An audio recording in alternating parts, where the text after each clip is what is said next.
Thank you. మహాపరిషుతుల మహాగణడానికి వందనాలు ప్రభు. జీవం కలిగిన తండ్రి స్థితులు స్తోత్రాలు చెల్లిస్తున్నాను ప్రభు. ఆశ్చర్యకరుడివి ఆలోచనకర్తవి బలవంతుడే దేవుడు జ్ఞానాన్ని కృప గొప్పది కాపులని గొప్పది ప్రభు. నాయన తండ్రి స్థితులు స్తోత్రాలు చెల్లిస్తున్నాం తండ్రి. నాయన విరించిన ఆయుష్ బట్టి ఆరోగ్యం బట్టి నీకు వందనాలు ప్రభు. నీ ప్రేమ గొప్పది, నీ జాలి గొప్పది ప్రభు. ఇలా ఉన్నామంటే నీ కేవలం నిశ్చితమైన కృప బట్టి నీకు వందనాలు ప్రభు.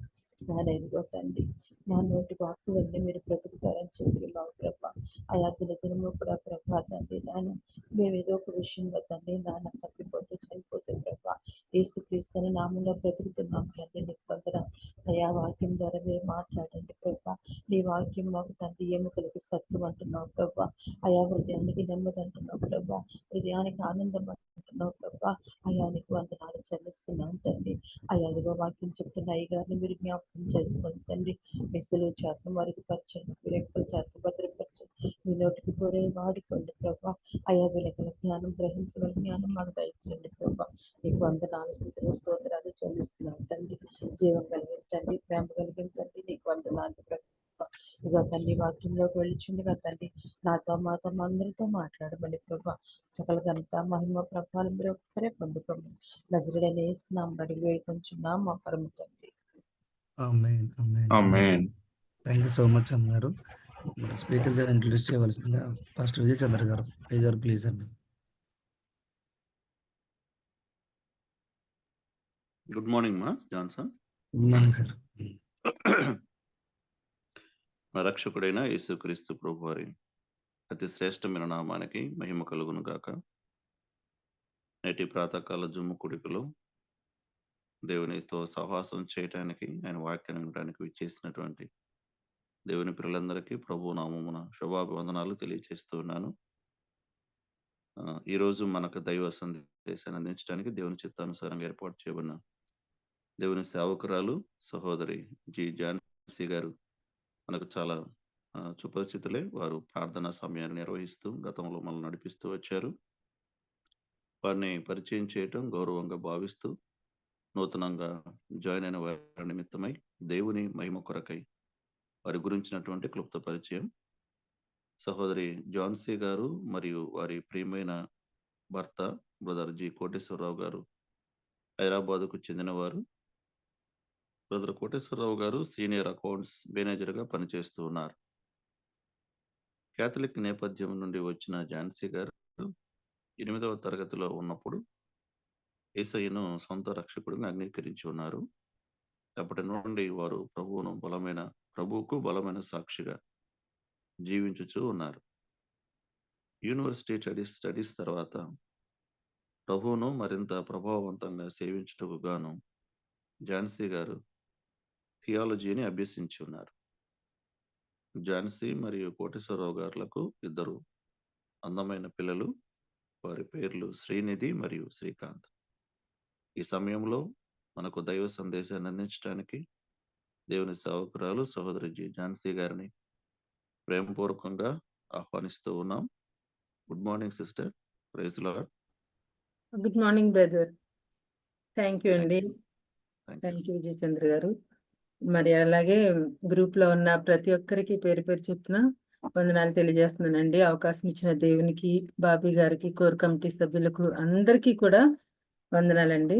మరి నేను అంత ఎక్స్పీరియన్స్డ్ పర్సన్ కాదు, కానీ దేవుడు వాడుకోవాలని ఆయన చిత్తంలో ఉంటే అది ఒకసారి చెప్పాను, గాడిదకి స్వరాన్ని ఇచ్చి ఆయన వాడుకున్నాడు. అంటే దేవుడు వాడుకోవాలంటే తన సామర్థ్యాన్ని ఇచ్చి వాడుకుంటాడు అన్నదానికి ఉదాహరణగా నేను మీ మధ్యలో కనిపిస్తున్నానండి. మరి ఈరోజు వాక్యంలోనికి వెళదాము. 2వ దినవృత్తాంతముల గ్రంథము 14వ అధ్యాయము 1 నుంచి 3 వచనాలు చదువుకుందామండి. 2వ దినవృత్తాంతముల గ్రంథము 14వ అధ్యాయము 1 నుంచి 4 వచనాలు. దయచేసి ఎవరైనా తీస్తే చదవండి.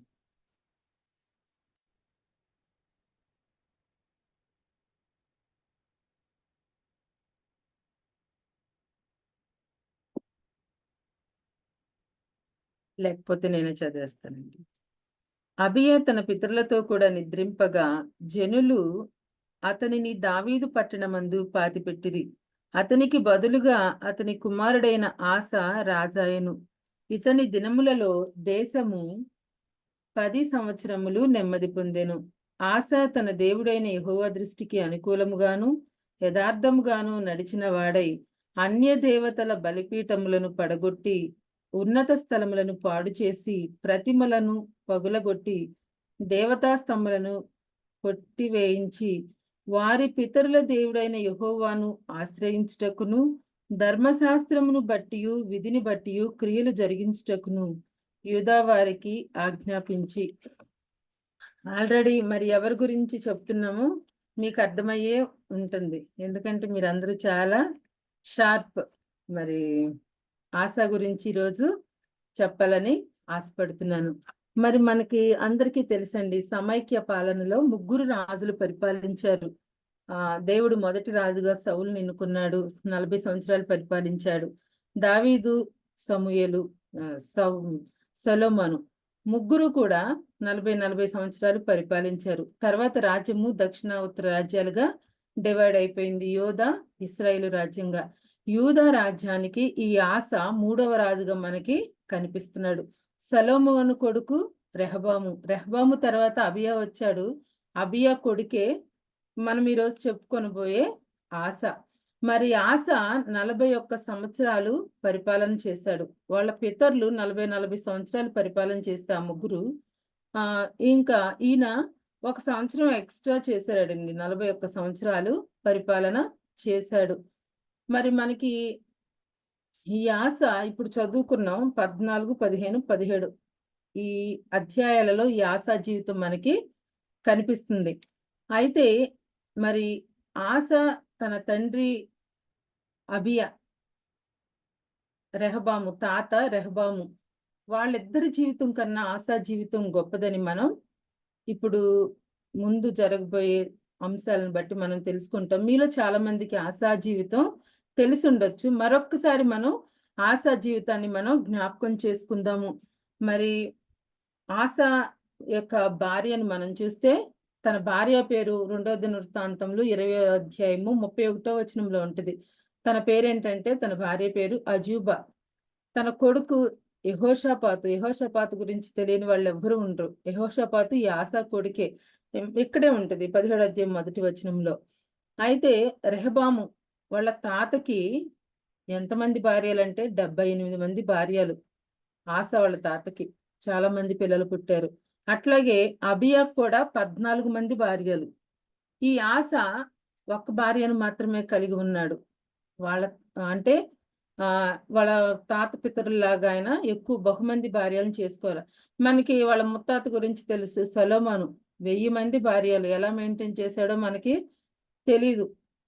అటువంటి చరిత్ర నుండి వచ్చిన ఈ వ్యక్తి ఒక్క భార్యను కలిగి ఉండటం కూడా ఆసా జీవితంలో చాలా గొప్ప కార్యంగా మనం తెలుసుకుంటున్నాం. మరి ఈయన రాజ్యంలో యుద్ధాలు మరి చాలా తక్కువనే చెప్పొచ్చు. రాజ్యము చాలా సుభిక్షంగా నెమ్మదిగానే సాగుతుంది. ఇక్కడ మనం చూసాం కదా 4వ అధ్యాయం 4వ వచనంలో, మొదటి వచనంలో, ఇతని దినములలో దేశము 10 సంవత్సరములు నెమ్మది పొందింది. యుద్ధాలు ఇవ్వండి, ఎటు చూసినా ఆసాకి దేవుడు నెమ్మదిచ్చాడు. ఎందుకు ఇచ్చాడంటే 2వ వచనంలో, ఆసా తన దేవుడైన యెహోవా దృష్టికి అనుకూలముగాను యథార్థముగాను నడిచాడు. ఆసా తన దేవుని దృష్టికి, మనుషుల దృష్టికి కాదండి. మనుషులందరూ ఎలా బిహేవ్ చేస్తారంటే, వాళ్ళు చూస్తున్నారు వీళ్ళు చూస్తున్నారని మంచిగా ప్రవర్తించాలని చూస్తారు. కానీ ఆసా మాత్రము యెహోవా దృష్టికి యథార్థంగా ఉన్నాడంట, అనుకూలముగా. అంటే యెహోవాకి ఏది ఇష్టమో తనకు కూడా అదే ఇష్టంగా భావించాడు ఆస.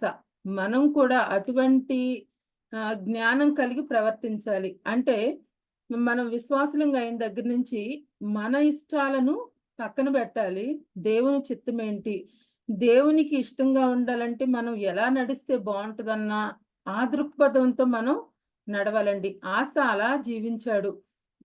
మరి ఈ ఆస గురించి కంప్లీట్ గా మనకి ఎక్కడెక్కడ కనిపిస్తుందంటే, మొదటి రాజుల గ్రంథము 15వ అధ్యాయము మరి 9వ వచనం నుండి 24వ వచనం వరకు మనకు కనిపిస్తుందండి. అలాగే ఇప్పుడు చెప్పాను కదా, దినవృత్తాంతములు 2వ గ్రంథము 14, 15, 16 అధ్యాయాల్లో మనకి చక్కటి వివరణ ఆశ గురించి ఇక్కడ మాత్రమే లభిస్తుంది. ఈయనేమో కేవలము 41 సంవత్సరాలు చేశాడు. ఈ 41 సంవత్సరాల పరిపాలన కేవలము 3 అధ్యాయాలలో ఇంకా కొన్ని వచనాలలో మాత్రమే క్లుప్తంగా రాయబడి ఉంది. తన జీవిత చరిత్ర అంతా కూడా. మరి తండ్రి తాత కన్నా చక్కని పరిపాలన ఈయన ఎలా అందించాడు, 41 సంవత్సరాలు ఎలా ఆయన జీవించాడు అన్న దాని గురించి ఈరోజు మనం తెలుసుకుందామండి. 10 సంవత్సరాల దేశము చాలా నెమ్మదిగా ఉందని మొదటి వచనంలోని మనం చూసాము. ఎందుకు నెమ్మదిగా ఉంది అది కూడా చూసాము. 2వ వచనంలోనే ఉంది. దేవుని దృష్టికి అనుకూలంగా నడిచాడు, యథార్థంగా నడిచాడు. మరి అటువంటి అనుభవం ఆశ ద్వారా మనం కూడా కలిగి ఉండాలనేదే దేవుని చిత్తము. మరి ఈయన రాజ్యంలోనికి రాగానే చాలా సంస్కరణలు తీసుకొచ్చాడండి. మరి దేవునికి అనుకూలంగా నడిచాడు. మరి 2వ దినవృత్తాంతములు ఇక్కడే 14వ అధ్యాయం 3వ వచనంలో ఏం చేస్తున్నాడంటే, అన్య దేవతల బలిపీఠంలను పడగొట్టేశాడంట, ఉన్నత స్థలములను పాడు చేశాడు, ప్రతిమలను పగలగొట్టి దేవతా స్తంభములను కొట్టించి వేయించాడు. మరి మనకు తెలుసు, విగ్రహారాధన అనేది దేవుని దృష్టికి ఇష్టమైనది కాదండి. అంటే ధర్మశాస్త్రం ప్రకారం విగ్రహారాధనను పూర్తిగా నిర్మూలన చేయాలి. ఆశ చేసి చూపించాడు. తన ప్రజలు కూడా విగ్రహాల జోలికి వెళ్లకుండా చేశాడు. యథా రాజా తథా ప్రజ అంటారు కదండి. రాజు ఎలా జీవిస్తే రాజ్యంలోని ప్రజలు కూడా అలాగే జీవిస్తారు. అందుకనే ఈయన రావటం ఏం చేశాడంటే, పూర్తిగా విగ్రహాలను ధ్వంసం చేసేసాడు, ఉన్నత స్థలాలను పడగొట్టేశాడు. దేవుడు యెహోవా దేవుడు 2వ ఆజ్ఞగా ఏమిచ్చాడు, విగ్రహారాధన మీరు చేసుకోకూడదు, పైన ఆకాశం అందే గాని క్రింద భూమి అందే గాని నీళ్ళలో గాని దేనికి మీరు మొక్కకూడదని దేవుడు చెప్పాడు. ఆ వాగ్దానాన్ని, ఆ ఆజ్ఞను ఈయన ఆశ పాటించేవాడిగా మనకి ఇక్కడ కనిపిస్తున్నాడు. యథార్థంగా జీవించాడు, దేవునికి అనుకూలంగా నడిచాడు. అట్లాగే విగ్రహారాధనను దేశంలో ఉండకుండా పూర్తిగా నిర్మూలించిన వ్యక్తిగా మనకి ఇక్కడ ఆశ కనిపిస్తున్నాడు. మరి ఆశ ఇదివరకు విగ్రహారాధన అంటే బలులు ఇవ్వటము, మరి ఆ అగ్నిగుండాలు దాటించటము, ఆ అగ్నిగుండాల మాటన చాలా ఆకృత్యాలు జరుగుతూ ఉండేవి పాత నిబంధన కాలంలో. వాటన్నిటినీ ఆశ మనకి ఖండించిన వాడిగా కనిపిస్తున్నాడు. మనం పాత నిబంధనలో చూసుకుంటే, రాజుల్ని మనం చూసుకుంటే, మరి దేవునిని ఘనపరిచిన రాజుల కన్నా దేశాన్ని భ్రష్టు పట్టించిన రాజులే మనకి ఎక్కువ కనిపిస్తారండి. వాళ్ళు విగ్రహారాధన చేస్తూ తన ప్రజలు కూడా విగ్రహారాధన నడిపించడానికి రాజులే కారణమయ్యారు. కానీ ఆశను మనం ఇక్కడ చూస్తే చాలా ప్రత్యేకమైన వాడిగా మనకు కనిపిస్తున్నాడు. తను పూర్తిగా విగ్రహాలను ధ్వంసం చేశాడు, నాశనం చేసేసాడు. మరి ఏదైతే దేవునికి కోపం పుట్టిస్తుందో దాని జోలికి ఆశ వెళ్ళలేదండి. విగ్రహారాధన అంటే దేవునికి చాలా కోపం. ఆ విగ్రహాల జోలికి తను వెళ్ళలేదు. తన ప్రజలను కూడా వెళ్ళకోకుండా 4వ వచనంలో ఏమంటున్నాడంటే, వారి పితరుల దేవుడైన యెహోవాను ఆశ్రయించుటకును, ధర్మశాస్త్రమును బట్టియు విధిని బట్టియు క్రియలు జరిగించుటకును యూదా వారికి మరి ఆజ్ఞాపించాడంట. మీరెవ్వరు విగ్రహాల జోలికి వెళ్ళకూడదు. మీరేం చేయాలి, ధర్మశాస్త్రం ప్రకారం మాత్రమే మీరు నడవాలి అని మరి ఈయన ఆశ తన ప్రజలకు రాజ ఆజ్ఞగా ప్రకటిస్తున్నాడండి. నిజంగా ఎంతో చక్కని రాజు కదండి. మనకి మరి చాలా మంది రాజులు కనిపిస్తున్నారు. వాళ్ళు దేశాన్ని మరి విగ్రహారాధనలో ముంచేసేసారు.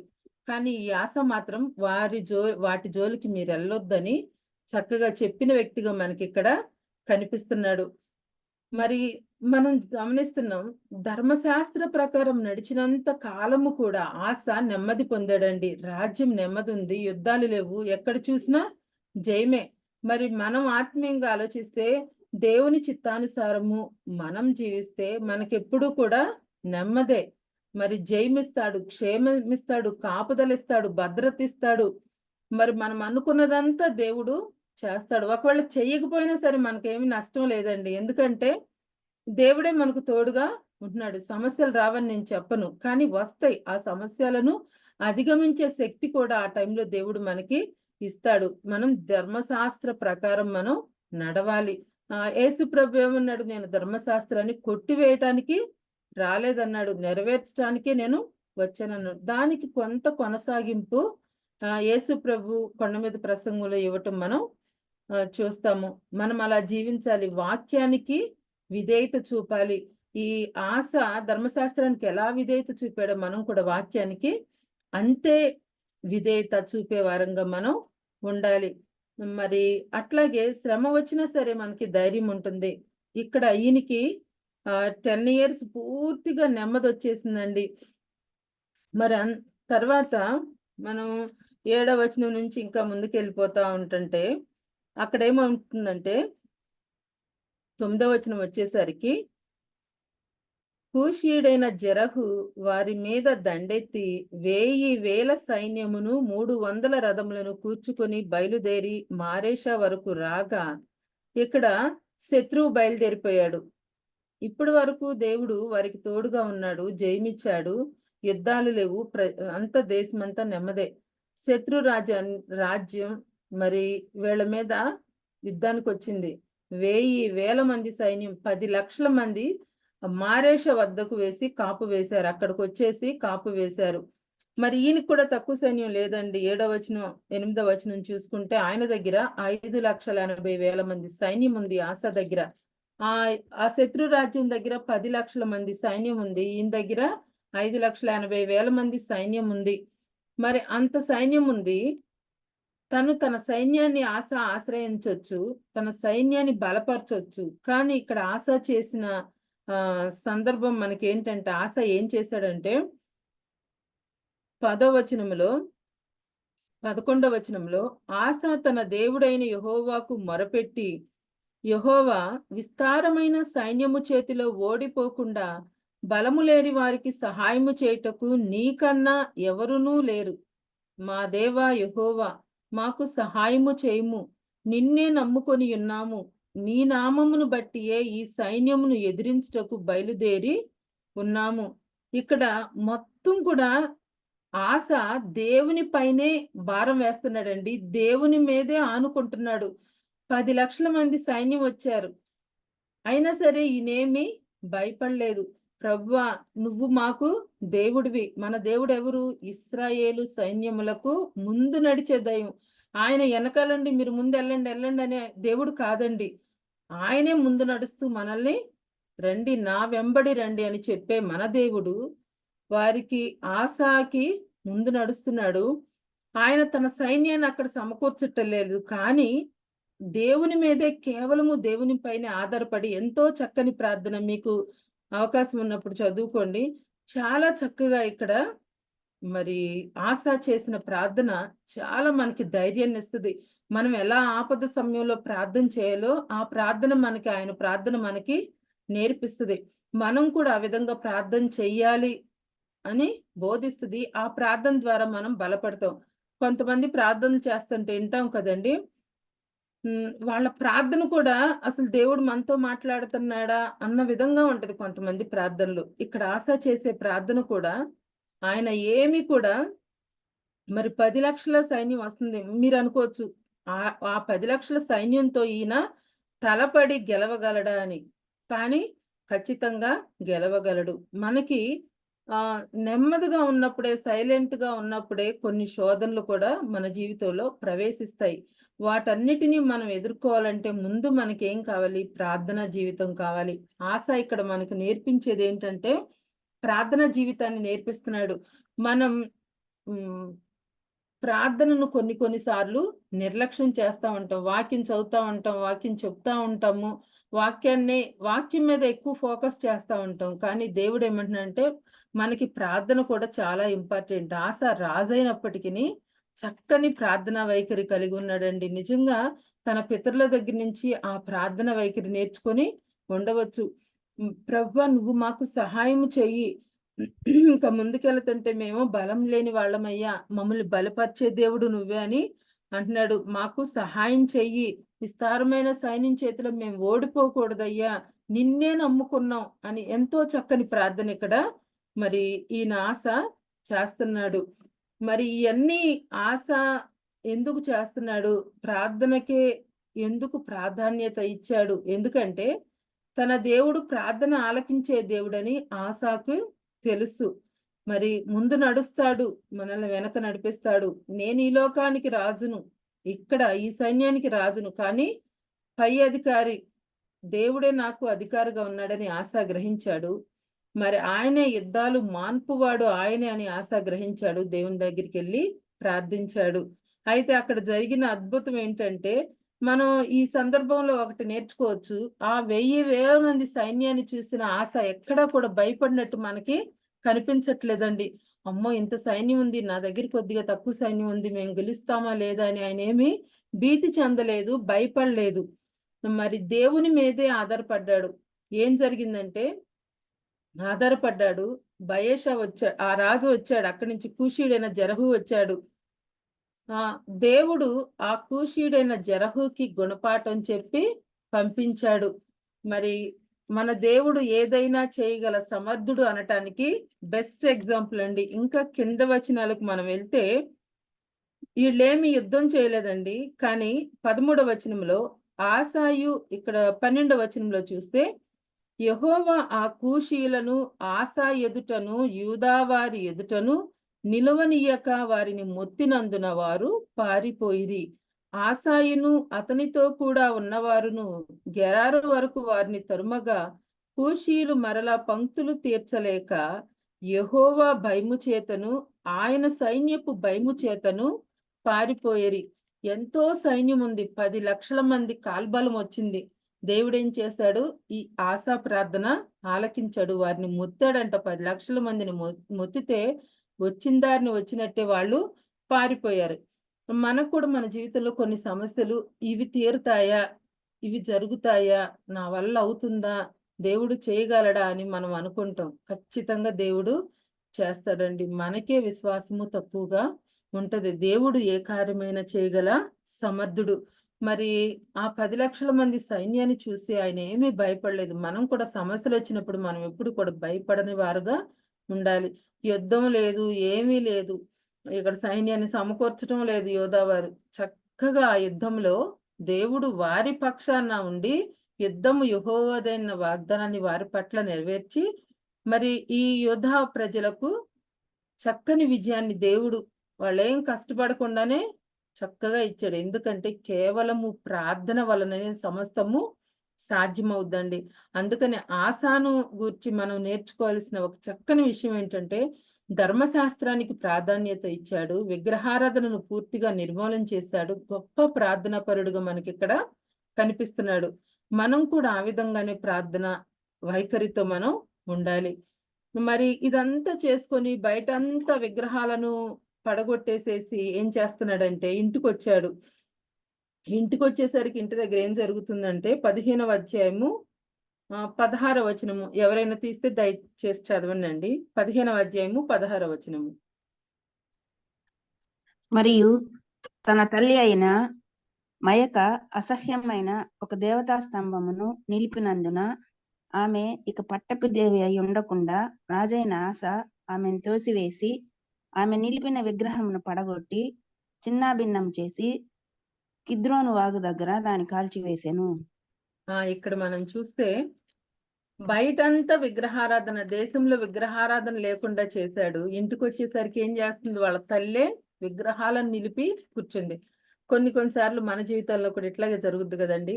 మనం ఎంతో ప్రార్థన చేస్తాం, కానీ మన పిల్లలే దారి తప్పిపోయి ఉంటారు. ఇతరులకు స్వార్థ చెప్పాలంటే మనకి ఎంతో బాధ. ఎందుకంటే వాళ్ళు తిరిగి నీ ఇంట్లోనే నువ్వు చెప్పుకోలేకపోతున్నావు, నీ కుటుంబంలోనే నువ్వు సరి చేసుకోలేకపోతున్నావు, నువ్వు మాకేంటి బోధించేది అంటారన్న ఒక ఆత్మ న్యూనతా భావం మనలో ఉండిపోద్ది. మరి ఇక్కడ ఆశ దేశం మొత్తం విగ్రహాలను పూర్తిగా తొలగించేశాడు. ధర్మశాస్త్రం ప్రకారమే మీరు నడవాలి. ధర్మశాస్త్రం ఏం చెప్తుంది? మోషే ధర్మశాస్త్రం విగ్రహారాధన చేయకూడదని చెప్తుంది. కానీ ఇంటికి వచ్చేసరికి తన తల్లి ఏం చేస్తుందంటే అసహ్యమైన దేవతా స్తంభాలను నిలబెట్టి వాటికి పూజలు చేస్తుంది. ఈయనకి చాలా కోపం వచ్చేసింది. తల్లిని కూడా అక్కడ చూడలేదండి. ఏం చేస్తున్నాడంటే రాజైన ఆశ ఆమెను త్రోసివేసి పట్టపు దేవి ఉండకుండా ఆమెను త్రోసివేశాడంట. ఆమె నిలిపిన విగ్రహములను పడగొట్టి చిన్నాభిన్నం చేసి కిద్రోను వాగు దగ్గరకు తీసుకెళ్లిపోయి కాల్చేశాడు.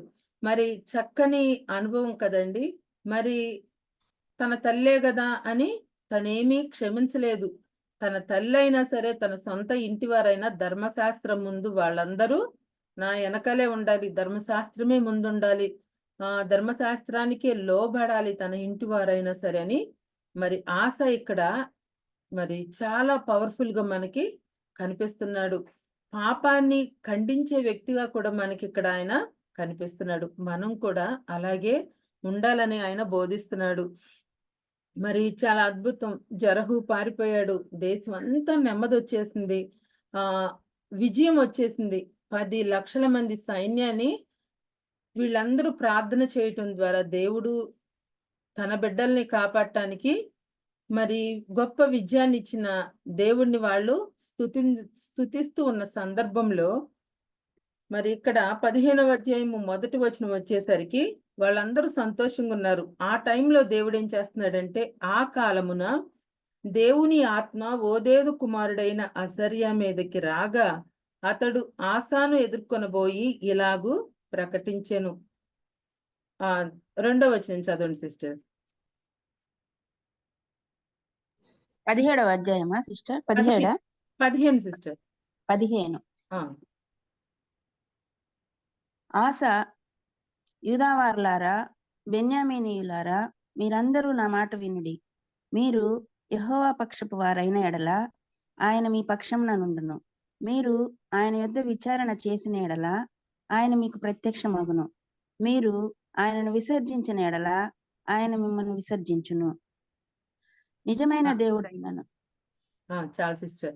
ఇక్కడ ఏంటంటే ఇది 14 సంవత్సరాలు అయిపోయిందండి. ఆస తన యొక్క రాజు జీవితంగా గడపటం 14 సంవత్సరాల సమయంలో మరి ఆ జరహు రావటం, విజయం పొందుకోవటం జరిగింది. 15వ సంవత్సరంలో ఏమవుతుందంటే దేవుడు మరి ఓదేదు కుమారుడైన అజర్యా మీదకి దేవుని ఆత్మ వచ్చి, నువ్వు ఆస దగ్గరికి వెళ్ళి నేను అతనితో చెప్పాను. కానీ ఆస ఏం చేస్తున్నాడంటే, ఆస, యూదావారులారా, బెన్యామీనులారా, మీరందరూ నా మాట వినండి. అందరినీ ఆస ఒక దగ్గర కూర్చోబెట్టాడండి. ఎందుకంటే అజర్యా మాటలు వినటానికి అక్కడ కూర్చోబెట్టాడు. అప్పుడు ఈయన మాట్లాడుతున్నాడు. అజర్యా ఏమని మాట్లాడుతున్నాడంటే, మీరందరూ కూడా నా మాటలు వినండి. మీరు యెహోవా పక్షంగా ఉంటే ఆయన మీ పక్షంగా ఉంటాడు. ఇప్పుడే చూశారు కదా, మీరు దేవుని పక్షంగా ఉన్నారు కాబట్టే దేవుడు మిమ్మల్ని ఆ విజయం వైపు నడిపించాడు. మరి మీరు దేవుని విసర్జిస్తే దేవుడు మిమ్మల్ని విసర్జిస్తాడు. అట్లా ముందుకెళ్ళిపోతే 7వ అధ్యాయంలో, మీరు బలహీనులు కాక ధైర్యం వహించండి, మీ కార్యము సఫలమవుద్ది. మీరెక్కడ కూడా బలహీనపడద్దు, ఎప్పుడు కూడా ధైర్యంగా ఉండండి అని చెప్తున్నాడు.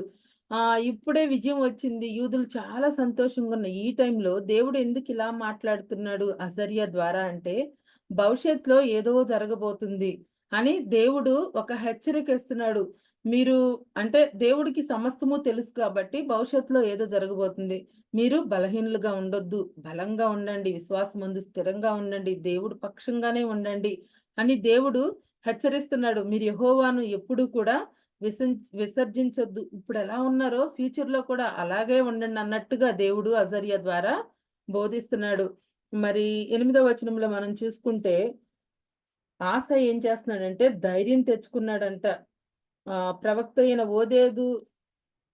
ఓదేదు ప్రవచించిన ఈ మాటలు ఆస వినినప్పుడు అతడు ధైర్యం తెచ్చుకొని యూదా బెన్యామీల దేశమంతటి నుండి ఎఫ్రాయిము మన్యములో తాను అట్లా ఆయన ఈ ఓదేదు కుమారుడైన అజర్యా చెప్పిన వాక్కులు విని ధైర్యం తెచ్చుకున్నాడంట, బలం పొందుకున్నాడు. తర్వాత ఈ కింద వచనాల్లో చాలా ఉంటది, చక్కగా అందరితో కూడా ప్రమాణాలు చేయించాడంట. అందరూ ధర్మశాస్త్ర ప్రకారం నడుస్తాము, దేవుణ్ణి విసర్జించము, మరి ఆయన పక్షంగానే ఉంటామని ఆ రాజు ప్రజలతో చక్కని తీర్మానం చేయించుకొని మనందరము ఇట్లాగే ఉందామని చెప్పుకుంటా వెళ్ళిపోయాడండి.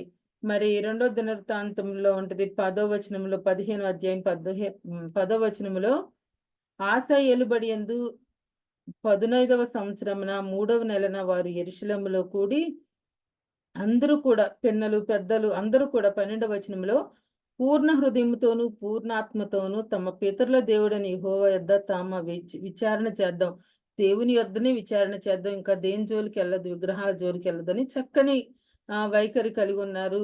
అంతా దేశము సుభిక్షంగా ఉంది, నెమ్మదిగా ఉంది. మరి ఎందుకు అజర్యా ఇలా చెప్పాడని మనం ఆలోచిస్తే భవిష్యత్తులో ఏదో జరగబోతుంది. వీళ్ళెక్కడో దేవుణ్ణి విసర్జించే అవకాశం ఉంది, ఎక్కడో తప్పిపోతున్నారని దేవుడు ముందుగానే తెలుసుకొని మరి ఆ సంగతులు చెప్తున్నాడు. మరి ఈయన ఏం చేశాడంటే విగ్రహాలను తొలగించాడు, కానీ అక్కడక్కడ మాత్రం ఉన్నత స్థలముల మీద ఉన్న విగ్రహాలను ఆశ తొలగించలేదండి. ఇప్పటి వరకు ఆశ జీవితంలో చక్కని ప్రార్థనా జీవితాన్ని చూసాము, ధర్మశాస్త్రమునికి విలువనిచ్చిన వ్యక్తిగా చూసాము. అట్లాగే సమస్య వచ్చినప్పుడు ఆయన ఎక్కడో కూడా భయపడకుండా పూర్తిగా విగ్రహారాధన నిర్మించిన వ్యక్తిగా చూసాము. దేవుని మీద ఆధారపడిన వ్యక్తిగా, యెహోవా దృష్టికి అనుకూలంగా యథార్థంగా నడిచిన వాడిగా చూసాము. ఇంకా ఈ 15 అధ్యాయము 16 అధ్యాయము ఇంకా ముందుకెళ్లే కొద్దీ ఆయన కొద్దిగా ఆయనలో మార్పు వస్తుంది అనమాట.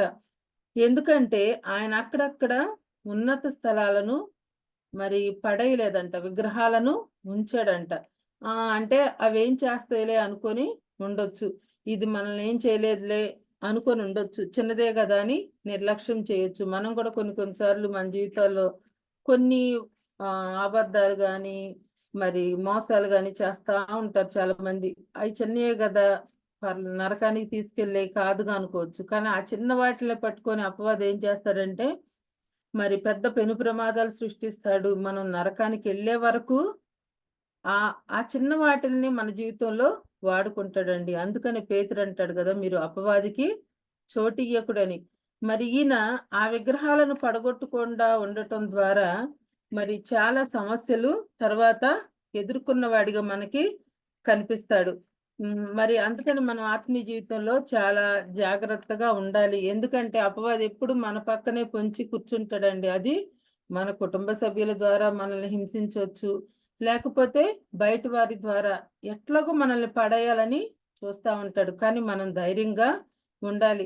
అది చిన్నదే కదా అని దాన్ని మనం వెనకాలేసుకొనే వెళ్ళకూడదు. మనకి లోకంలో సామెత కూడా ఉంటుంది కదా, చిన్న పామైనా పెద్ద కర్రతో కొట్టాలని.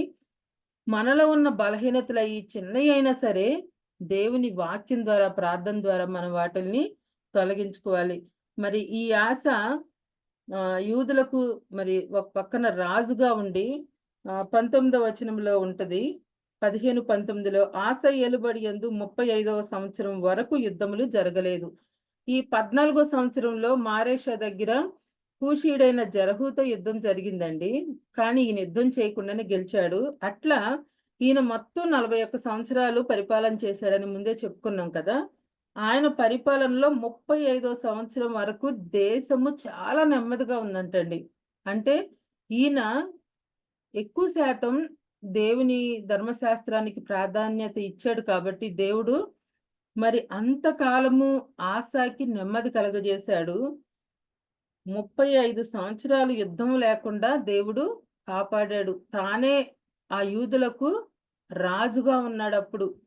అయితే తర్వాత మనం చూస్తాము 16వ సంవత్సరము వచ్చేసరికి ఏం జరిగిందో మనం 16వ అధ్యాయము 1వ వచనంలో, ఆశ ఏలుబడి యందు 36వ సంవత్సరంన ఇశ్రాయేలు రాజైన బయషా యూదా వారి మీద దండెత్తి బయలుదేరి యూదా రాజైన ఆశ యొద్దకు రాకపోకలు జరగకుండానట్లు రామాను కట్టించాడు.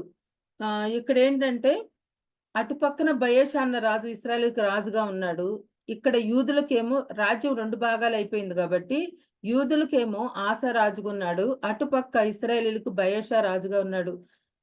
ఇక్కడ దేశమంతా నెమ్మదిగా ఉందని ఇశ్రాయేలీలకు తెలుస్తుంది. వాళ్ళు గమనిస్తున్నారు కదా, చాలా మంది ఈ ఇశ్రాయేలు ప్రజల్లో నుండి అందరూ కూడా చాలా ఎక్కువ మంది ఆశ దగ్గరికి వచ్చేస్తున్నారంటండి. వచ్చేస్తుంటే ఆ బయషా ఏం చేశాడంటే, అక్కడ వాళ్ళు ఇక్కడికి రాకుండా ఉండాలి, నా రాజ్యంలో చాలా మంది ఆశ దగ్గరికి వెళ్ళిపోతున్నాడని మధ్యలో ఒక గోడను కట్టించేద్దామని రామాని కట్టడం స్టార్ట్ చేశాడంట. మరి 2వ దినవృత్తాంతములు 15వ అధ్యాయం 9వ వచనంలో ఉంటది, తన ఎడల యథార్థం హృదయము గలవారిని బలపరచుటకై యెహోవా కనుదృష్టి లోకమందంతటా సంచారము చేస్తుంది. దేవుడు ఎప్పుడైతే యథార్థంగా ఉన్నాడో ఆశ, దేవుడు తనని బలపరిచాడు. ఇప్పుడు మనం చదువుకునే కొన్ని వాక్యాల ద్వారా ఆయన ఏమవుతాడంటే బలహీనమైపోతున్నాడు. అందుకని 20 సంవత్సరాలకు ముందే అజర్యా వచ్చి నువ్వు బలహీనం అవ్వద్దు, దేవుని విసర్జించొద్దు అని ముందుగానే మరి హెచ్చరించాడనమాట.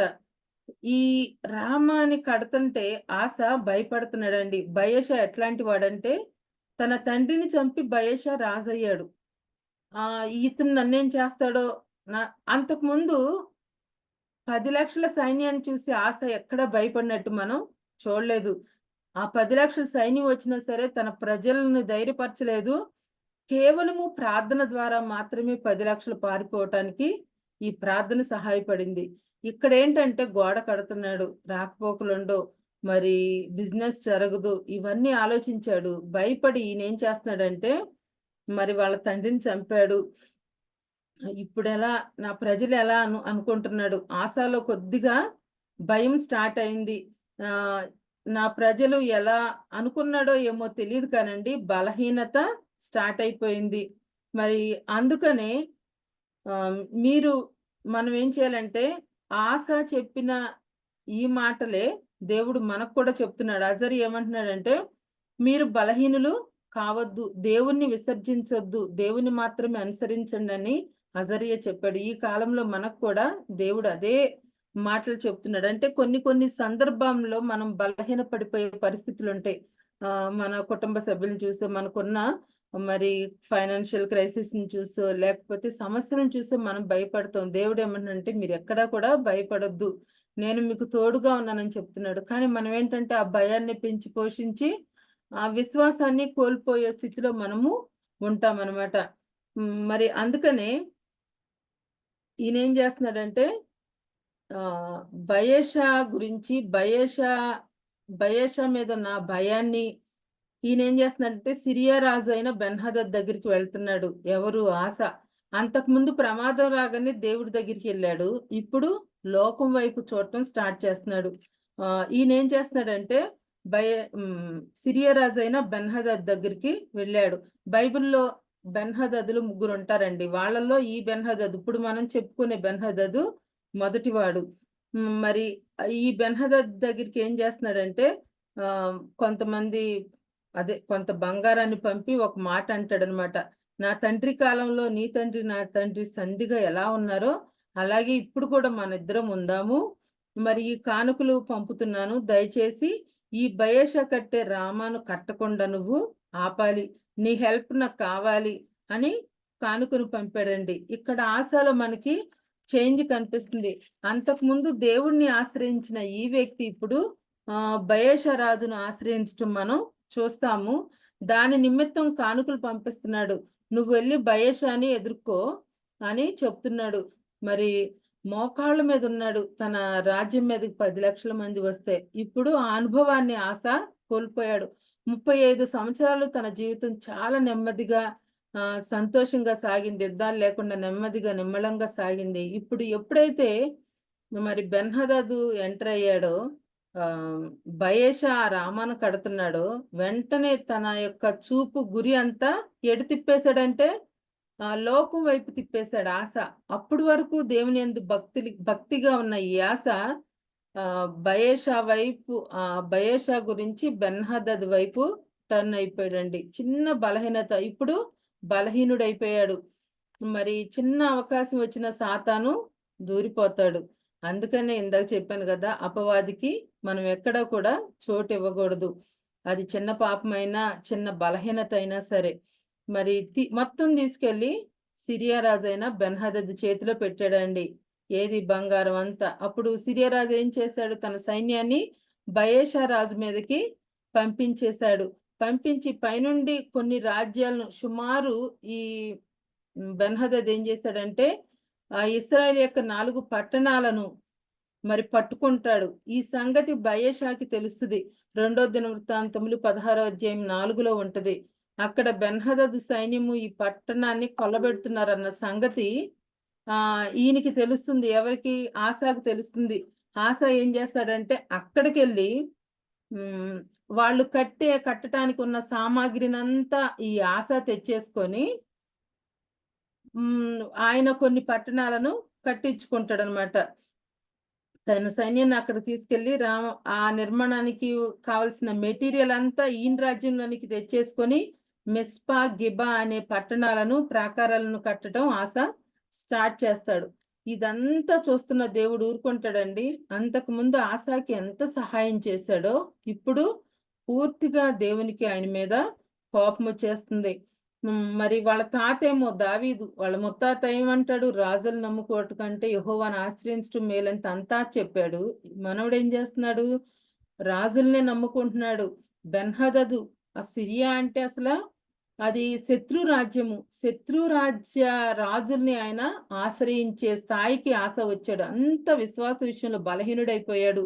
మరి దేవుణ్ణి విసర్జించేశాడు. ముందే అజర్యా హెచ్చరించాడు కదా, నన్ను విసర్జిస్తే నేను మిమ్మల్ని విసర్జిస్తానన్నాడు. మరి ఈయన విసర్జించే స్థాయికి, అంటే దేవుణ్ణి పక్కన పెట్టేశాడు, అన్యరాజుని ఆశ్రయిస్తున్నట్టుగా మనకి ఇక్కడ కనిపిస్తుంది. ఆ టైంలో కూడానండి దేవుడు ఒక ప్రవక్తను పంపించాడు. 16వ అధ్యాయము 7వ వచనం అండి, ఎవరైనా చదవండి.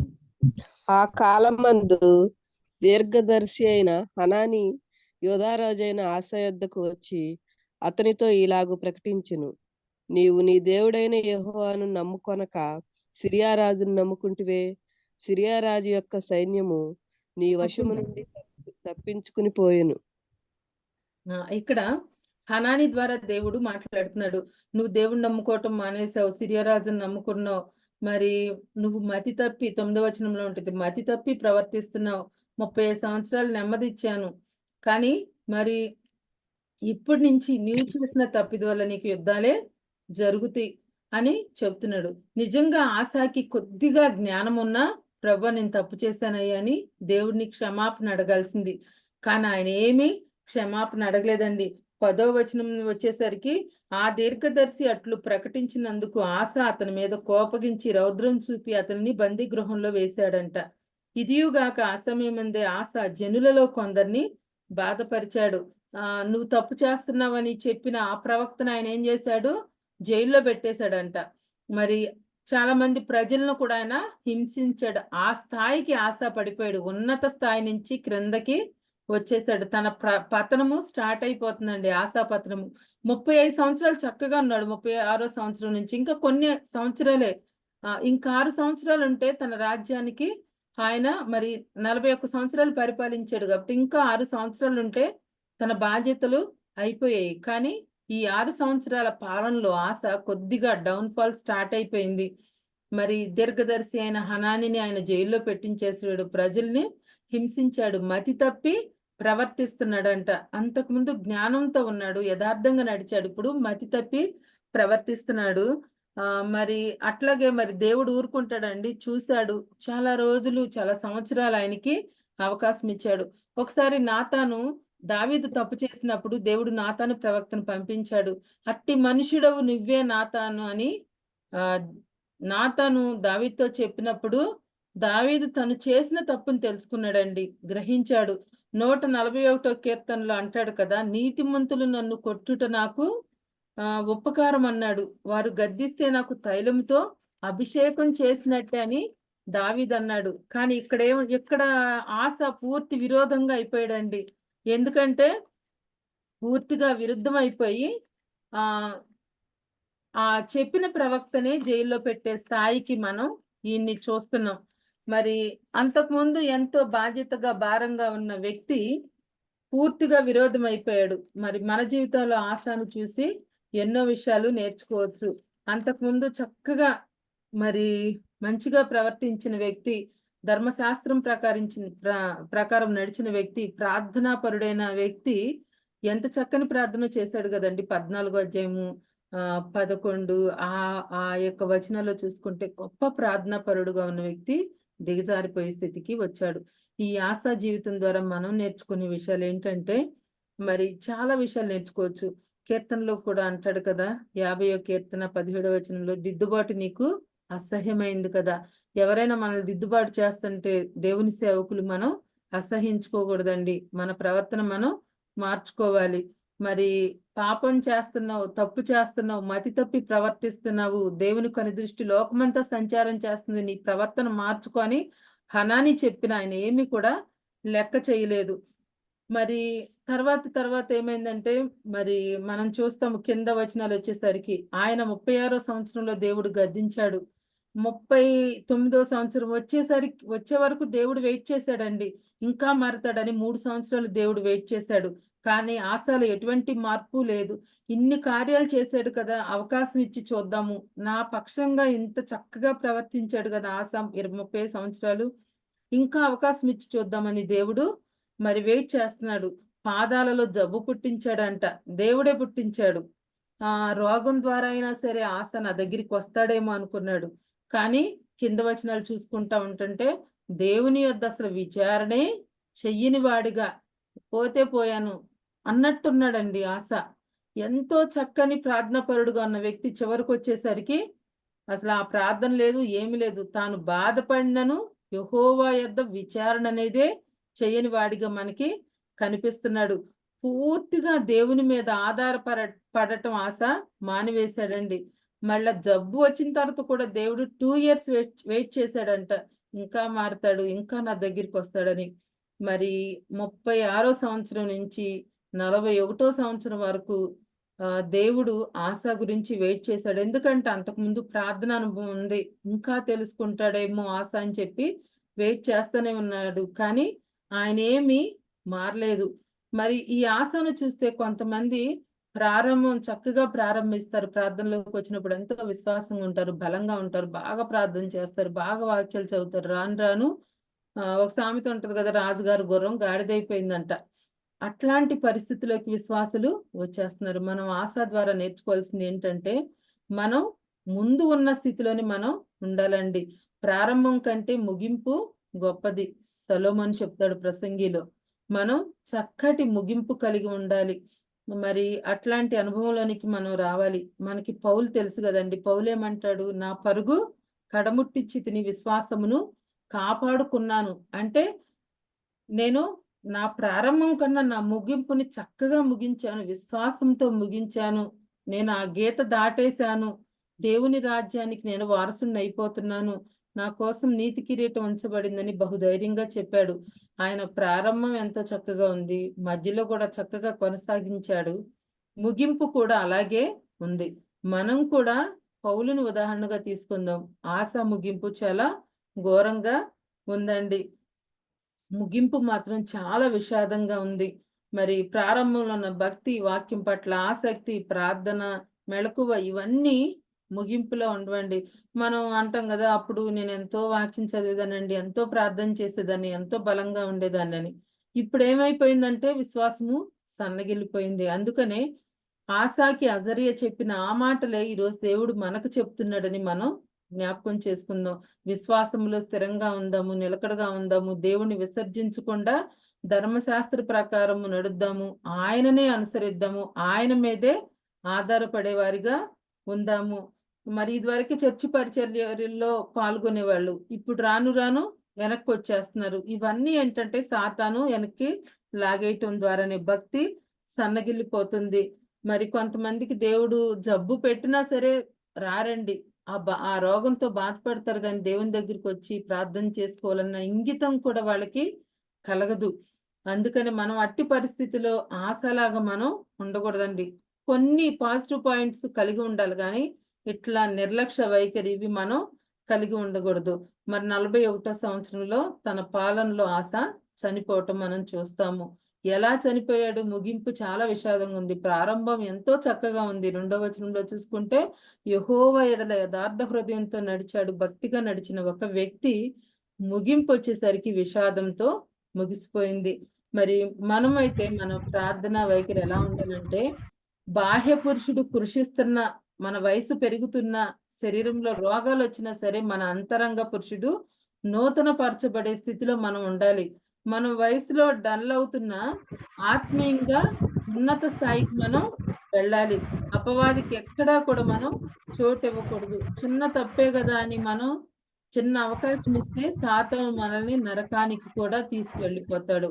మరి ఆశా జీవితంలో కొన్ని పాజిటివ్ పాయింట్స్ చూసాం, నెగిటివ్ పాయింట్స్ చూసాం. పాజిటివ్ పాయింట్స్ ఏంటంటే ఆ ప్రార్థన వైఖరి, వాక్యం పట్ల ఆసక్తి అవి మనం కలిగి ఉండాలి, విశ్వాసంతో ఉండాలి. ఏ ఆపద వచ్చినా భయపడకుండా దేవుని సన్నిధికి వచ్చి ప్రార్థన చేస్తే దేవుడే మనకు విజయస్తాడని మనం ఆ యొక్క భక్తి కలిగి ఉండాలి. ఈ నెగిటివ్ పాయింట్స్ చూసుకుంటే యెహోవాను విసర్జించిన వాడిగా, యెహోవా యొద్ద విచారణ చేయని వాడిగా, జబ్బు వచ్చినా సరే దేవుడి దగ్గరికి వచ్చి ప్రభు నన్ను ముట్టండి బాగు చేయండి అని అను కూడా అనలేదు. తన మరి ముగింపు విషాదంతో గడిచిపోయింది. మనం అలా ఉండకూడదని ఒక హెచ్చరిక మరి ఆయన ద్వారా, ఆశ ద్వారా మనం గ్రహించాము. మరి ఆయనలో ఉన్న పాజిటివ్ పాయింట్స్ మనం తీసుకొని ఆయనలాగా కొన్ని విషయాల్లో ఉండకూడదని మనం గ్రహించి ఆ విధంగా జీవించాలన్నదే దేవుని యొక్క ఆశ అండి. చిన్నగా చివరిగా ఒక్క వచనం చదివి ముగిస్తాను. ఇప్పుడు చదువుకున్న వచనమే, తన ఎడల 16:9లో తన ఎడల యథార్థ హృదయము గలవారిని బలపరచుటకై యెహోవా కనుదృష్టి లోకమంతటా సంచారము చేస్తుంది. మనం ఎప్పుడైతే యథార్థంగా ఉంటామో దేవుడు ఖచ్చితంగా మనల్ని బలపరుస్తాడు. ఎవరు బలపరిచినా బలపరచపోయినా దేవుడు మనల్ని బలపరుస్తాడు. అందుకనే మనం ఆయన దృష్టిలో యథార్థంగా ఉండటానికి ప్రయత్నం చేద్దామండి. దేవుడు ఇచ్చిన మాటలు దీవించును గాక. మీ అందరికీ వందనాలండి. ఆమేన్. హల్లెలూయా. Praise the lord. Thank you so much sister గారు ఫర్ ద వండర్ఫుల్ వర్డ్. మరి ఆత్మీయంగా ఎంతగానో బలపరచబడ్డాము, దీవించబడ్డాము. అందుని బట్టి దేవునికి వందనాలు. సహవాసం తరపున మీకు మా హృదయపూర్వక వందనాలు అమ్మగారు. మరి ఈరోజు సిస్టర్ దివ్య గారి బర్త్డే అండి. Many more happy returns of the day sister గారు. థ్యాంక్ యూ ఫర్ జాయినింగ్ అండి. మరి ఎవరైనా ఒక్కరు ప్రార్థన చేస్తారండి సిస్టర్ దివ్య థ్యాంక్ గారు యూ బ్రదర్. వెల్కమ్ అమ్మగారు. ఎవరైనా ఒక్కరు ప్రార్థన చేస్తారా సిస్టర్ గారి కొరకు?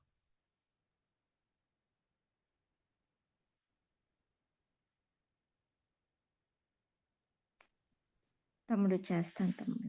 Okay please. Sister happy birthday sister. Thank you sister. పరిశుద్ధుడా ప్రేమగల తండ్రి మీకు వందనాలు నాయన. మహోన్నతుడా మీకు వందనాలు చెల్లిస్తూ ఉన్నాం తండ్రి.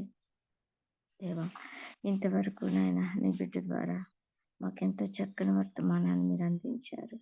దేవా సహాయం చేయండి ప్రభా. మేము ఆత్మలో ఎదిగి మీ కొరకు ఫలించలాగున సహాయం చేయండి ప్రభా. మా ముగింపు నాయన తండ్రి మీకు ఇష్టమైన విధంగా ప్రభా మా జీవితం ఉండేలాగా సహాయం చేయమని ప్రార్థిస్తూ ఉన్నాం తండ్రి. మీకు స్తోత్రాలు నాయన. దివ్య సిస్టర్ గారిని బట్టి వందనాలు చెల్లిస్తున్నాను ప్రభా. దేవా గత సంవత్సరం అంతా నీ బిడ్డను కాపాడి ప్రభా నాయన తండ్రి అన్ని విషయాల్లో మీరు నడిపించారు, సహాయం చేశారు నాయన. దేవా మీకు వందనాలు చెల్లిస్తూ ఉన్నాం ప్రభా. నాయన తనకిచ్చిన ప్రభా నాయన నూతన దినమును బట్టి వందనాలు స్తోత్రాలు చెల్లిస్తూ ఉన్నాం ప్రభా.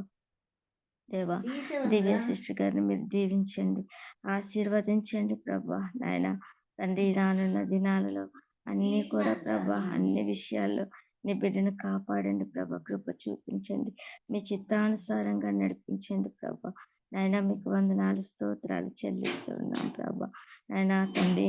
దివ్య సిస్టర్ గారు మరింతగా మీ మీద ఆధారపడడానికి సహాయం చేయమని ప్రార్థిస్తూ ఉన్నాం తండ్రి.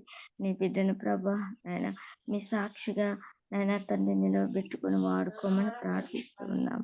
దీవించండి తండ్రి, ఆశీర్వదించండి ప్రభా. మీకు వందనాలు చెల్లిస్తూ ఉన్నాం. మీ కృప మీ కాపుదల బిడ్డకు దయచేయండి ప్రభా. మీ ఆత్మన బిడ్డపై కృమ్మరించండి ప్రభా. మీ వెలుగుతో నింపమని ప్రార్థిస్తూ ఉన్నాం తండ్రి. ఆయన అన్ని విషయాల్లో ప్రభా నాయన నీ బిడ్డను ప్రభా నాయన దేవా మీ చేయి పట్టుకొని నడిపించమని ప్రార్థిస్తూ ఉన్నాం నాయన. దేవా దివ్య సిస్టర్ గారిని దీవించండి ఆయన. తన కుటుంబం చుట్టూ తన చుట్టూ మీరు కంచి వేయండి ప్రభా. మీ కృపా కాపుదల దయచేయండి. మా రక్షకుడైన యేసుక్రీస్తు నామంలో స్తుతించి అడిగి వేడుకొనిచున్నాము తండ్రి. ఆమేన్ ఆమేన్. థ్యాంక్ యూ సో మచ్ అక్క. మరి ప్రార్థన చేసుకుని ముగించుకుందామండి. మన మధ్యలో పాస్టర్ విజయ్ చంద్ర గారు సార్ మీరు ఉన్నట్లయితే సిద్ధంగా ఉన్నట్లయితే ప్రార్థన చేస్తారా సార్? ముగింపు ప్రార్థన, పరలోక ప్రార్థన ఆశీర్వాదం వస్తుంది. కూర్చున్నాం.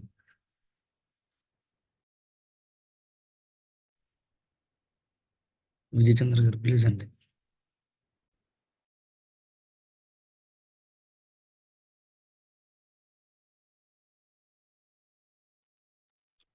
మరి అయ్యగారు ప్రార్థన చేయండి అయ్యగారు. ముగింపు ప్రార్థన, పరలోక ప్రార్థన ఆశీర్వాదం. Thank you. ఓకే ప్రార్థన చేసుకుందాం. ప్రేమ కలిగిన తండ్రి, దయగల మా ప్రభువా, ఈ పరిశుద్ధమైన, అత్యున్నతమైన, మహోన్నతమైన నామానికి స్తుతి స్తోత్రాలు వందనాలు చెల్లిస్తూ ఉన్నాం. మీ కృపలో, మీ దయలో మమ్మల్ని అందరూ కాపాడి క్షేమాన్ని కలుగు చేసిన దేవుడు కృప మీకు వందనాలు. ఈ పునరుద్ధానపు రోజున మీ పాద సన్నిధిలో, ఈ ప్రాతకాల కుడికలో ప్రభా, మీ బిడ్డ ద్వారా మీరు ఇచ్చినటువంటి శ్రేష్టమైన వాక్యానికి మీకు వందనాలు, స్తోత్రాలు. ఇశ్రాయేలు లేక రాజుల చరిత్ర గ్రంథాల నుంచి ప్రభా, ఆశా జీవితంలో నుండి మీరు ఇచ్చినటువంటి తలంపులకే వందనాలు, స్తోత్రాలు. తన పితరులు నడిచినటువంటి త్రోవలో నడవకుండా ఏ విధంగా మిమ్మల్ని వెంబడించారో తండ్రి, నేను మిమ్మల్ని సేవించారు తండ్రి. నాయన తను మీ కొరకు జీవించినటువంటి జీవితాన్ని ప్రభా మా ముందుకు తీసుకొని వచ్చారు. తన యొక్క జీవితంలో ఉన్నటువంటి ప్రభా అనుభవాలు, ఎవరెవరితో ఏ విధంగా మీరు మాట్లాడారో, మీరు మాట్లాడిన రీతిలో ప్రభు వారు తీర్మానం తీసుకొని దాని ప్రకారం జీవించడానికి సహాయం దయచేయమని ప్రార్థన చేస్తున్నాం. మీ బిడ్డ చేస్తున్నటువంటి సేవను బట్టి, వారి పరిచర్యను బట్టి మీకు వందనాలు, స్తోత్రాలు. సంఘంలో వారు కలిగి ఉన్న బాధ్యతను బట్టి వందనాలు, స్తోత్రాలు.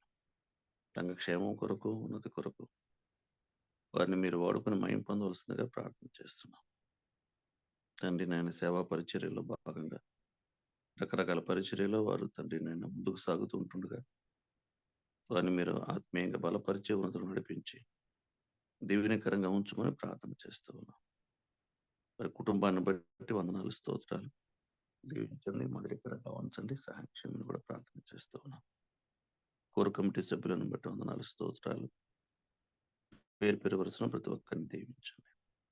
ఈరోజు వర్చువల్ ప్రేయర్ ఫెలోషిప్ లో పాల్గొన్నటువంటి బిడ్డలందరినీ, వారి కుటుంబాలను వ్యక్తిగతంగాను కుటుంబాల పరంగాను దీవించి ఆస్వాదించమని ప్రార్థన చేస్తున్నాం. ప్రతి ఒక్కరు ప్రభా మిమ్మల్ని ఆరాధించడానికి, స్తుతించడానికి మందిరాలకు వెళ్ళి ప్రభా మీతో సహవాసం చేసినటువంటి భాగ్యాన్ని బిడ్డలకు మీరు అనుగ్రహించవలసిందిగా ప్రార్థన చేస్తున్నాం. దయగల తండ్రి, విత్తబడిన వాక్య భాగాలు మా కొరకై మా జీవితాల్లో నీరు కట్టి ఫలింపు చేయమని ప్రార్థిస్తాం. రేపు దైవ సందేశం అందించేటువంటి దినదాసులను కూడా ప్రభా చిత్తానుసారంగా బలపరిచి సిద్ధపరచమని, వినేవారు కూడా ప్రార్థన పూర్వకంగా సిద్ధపడి రావడానికి సహాయం దయచేయమని, ఈ దినపు దీవులతో నింపమని, ఈ యొక్క ప్రేయర్ ఫెలోషిప్ లో ఉన్నటువంటి ప్రార్థన మనవులను బట్టి మీ సన్నిధిలో మరొకసారి జ్ఞాపకం చేసుకుంటాం. యేసుక్రీస్తు ప్రభు వారి నమ్మదగిన నామం స్తుతించి ప్రార్థించి వేడుకుంటున్నాం తండ్రి. ఆమేన్. పరలోక ప్రార్థన. పరలోకమందున్న మా తండ్రి, మీ నామం పరిశుద్ధపరచబడిన కాక, మీ రాజ్యం వచ్చును కాక, మీ చిత్తం పరలోకం నెరవేర్చున్నట్లు భూమి మీదనూ నెరవేరును కాక. మనకు కావాల్సిన ఆహారం మాకు దయచేయి. మా రుణములను క్షమించిన ప్రకారం క్షమించు. మమ్మల్ని శోధనలోకి తేక తప్పించు. ఎందుకనగా రాజ్యము, బలము, మహిమ నిరంతరం నీవే అన్నావు తండ్రి. ఆమేన్. పరమదొన్న తండ్రి అయిన దేవుని ప్రేమ, కుమారుడైన యేసుక్రీస్తు ప్రభు వారి కృప, పరిశుద్ధాత్మ దేవుని యొక్క అన్యోన్య సహవాసము సదాకాలము ఆయన రాకడ పర్యంతము ఈ రోజు వర్చువల్ ప్రేయర్ ఫెలోషిప్ లో పాల్గొన్నటువంటి దేవుని పిల్లలందరికీ, సార్వత్రిక సంఘానికి, మరి విశేషంగా దైవ సందేశం అందించినటువంటి దేవుని సేవకురాలకు, వారి కుటుంబానికి, కోర్ కమిటీ సభ్యులందరికీ తోడి నడిపించును కాక. ఆమేన్. ఆమేన్. ప్రైజ్ లార్డ్ బ్రదర్ అందరికి. ఆమేన్. హల్లెలూయా. Praise the lord. Thank you so much అయ్య గారు. వచ్చే రోజు మీ అందరికీ వందాలండి. రేపటి దినమున డాక్టర్ ప్రవీణ్ గారు వాక్య పరిచయం చేస్తారు. మరి మరొకసారి ఝాన్సీ గూడపర్ సిస్టర్ గారికి సహవాసం తరపున వందనాలు చెల్లిస్తున్నాము. చేరొచ్చిన మీ అందరికీ వందాలండి. Have a wonderful Sunday today. Praise lord అండి అందరికీ. Thank you all. Praise the lord. Praise the lord.